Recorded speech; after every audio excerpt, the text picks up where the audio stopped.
बच्चों देखो, हमारा जो चैप्टर है ना प्री पोस्ट वाला, वो पूरा हो चुका है और सबके क्वेश्चंस हो भी गए होंगे। लेकिन ना कुछ बच्चों की एक समस्या आई है और उस समस्या पर डिस्कस करना जरूरी है, क्योंकि ये आपकी भी हो सकती है। आपके माइंड में डाउट हो सकता है, लेकिन क्योंकि आपके क्वेश्चन सोल्व हो रहे हैं तो आप उसको इग्नोर करते जा रहे होंगे। एक बात को समझना, ये एक हिसाब से आपकी कोई कंसेप्ट वीडियो नहीं है, ये एक हिसाब से आपकी क्वेरी वीडियो, जो आपकी क्वेरी थी उसी के ऊपर मैं डिस्कशन कर रहा हूं। ठीक है, ध्यान से समझेंगे बात को। इनकॉर्पोरेशन की डेट है 1/7 और 1/4 क्या है आपके लिए? Date of contract. ये ईयर एंड है। Sales per month for the first 4 month is double of the remaining month.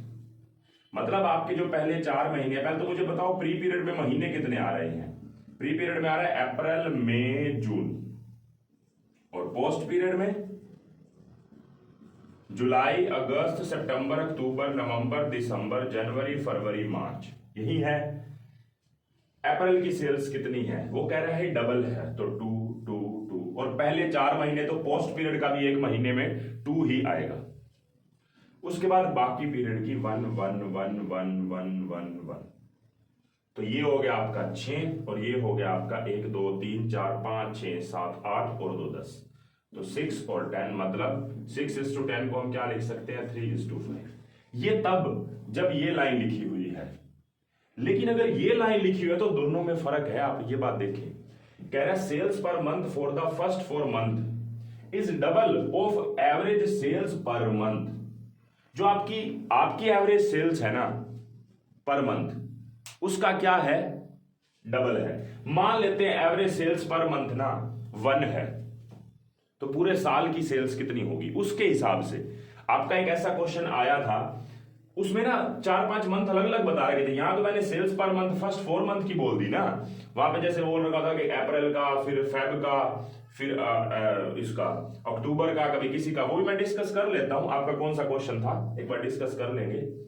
वैसे तो आपको पता लग गया होगा मैंने कौन सा बोला है, लेकिन अब मैं इसके ऊपर बात कर रहा हूं। ये तो आपका बिल्कुल सिंपल था फर्स्ट पॉइंट में। सेकंड वाले की डिस्कशन करता हूं मैं एक बार। देखो, सेकंड वाले पॉइंट में आपको क्या करना है? आपको पहले एवरेज सेल पर मंथ माननी पड़ेगी, लेट करनी पड़ेगी। और एवरेज सेल पर मंथ कितनी है? मान लेते हैं 1। तो टोटल सेल्स ईयर की कितनी आ जाएगी? अगर 12 महीने हैं तो हर एक महीने की सेल्स 1 है तो 12, ये आपकी टोटल सेल्स होगी अगर एवरेज 1 है तो। ठीक है ना? क्योंकि अगर टोटल 12 है और 12 महीने से डिवाइड कर दे तो एवरेज में कितनी आ जाएगी? 1 ही तो आएगी। तो मैंने 1 को वापस 12 से मल्टीप्लाई कर दिया। अब बात करते हैं पहले 4 महीनों की।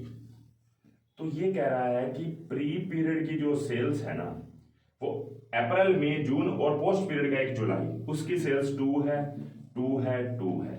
और पोस्ट पीरियड में 1 महीना है, उसकी सेल फर्स्ट मतलब जुलाई का, उसकी भी 2 है। अब टोटल चेक करके देखो ये कितनी होगी? 2 2 2 2, मतलब 8 तो यहीं पे हो गई। आपकी टोटल सेल्स कितनी है पूरे साल की? 12। 12 में से 8 तो सिर्फ और सिर्फ 4 महीनों की होगी, अप्रैल मई जून जुलाई। तो बाकी रह गई 4, और इस 4 को आपको 8 महीनों में बांटना है। तो 4 डिवाइड बाय 8 मतलब 0.5। तो अगले 8 महीनों की 0.5 0.5 0.5 0.5 0.5 0.5 0.5 और 0.5। कहां से? अगस्त सितंबर अक्टूबर नवंबर दिसंबर जनवरी फरवरी मार्च। कैसे आया? सिर्फ एक वर्ड के चेंज से।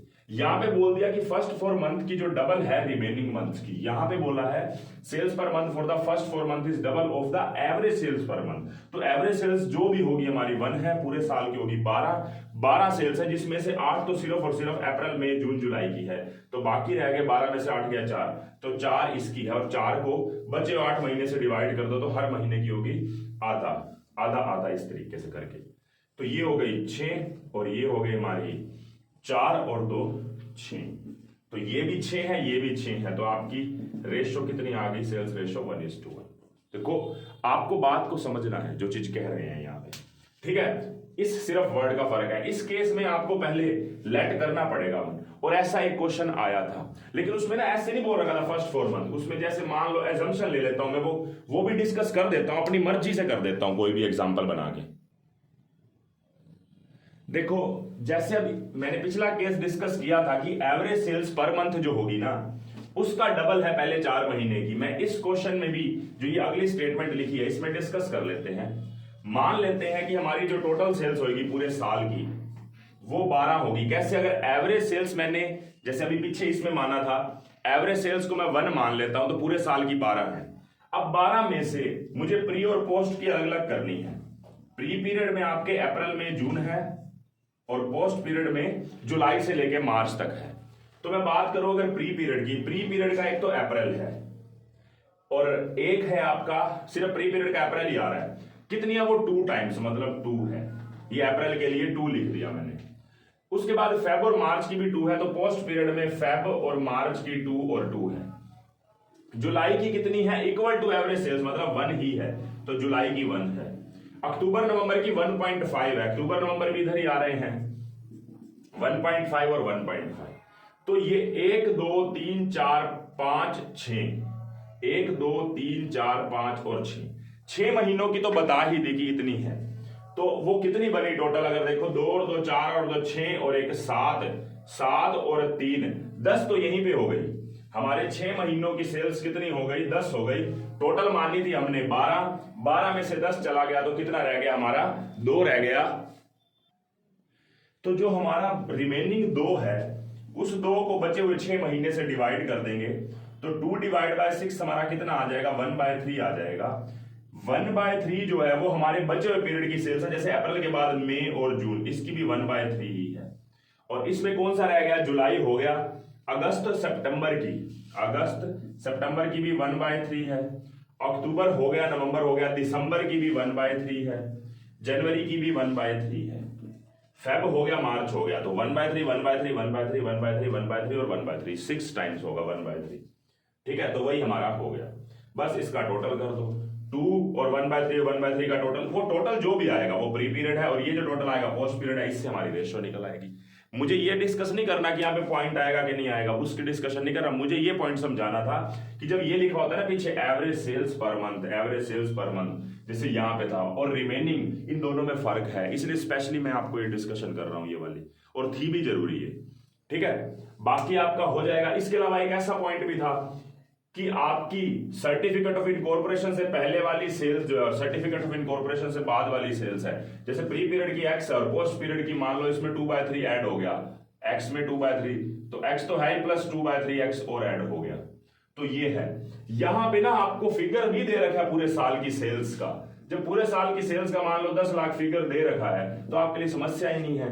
एक्स प्लस 2/3, एक्स तीनों का टोटल कर दो 10 लाख, इस एक्स की वैल्यू निकाल दो। एक्स किस पीरियड के लिए? इस पीरियड के लिए। उससे आप ये जितने महीने की, जितनी आपकी इस पीरियड की सेल्स आई उसमें 4 महीने की, सॉरी 3 महीने की सेल्स इधर निकाल दो।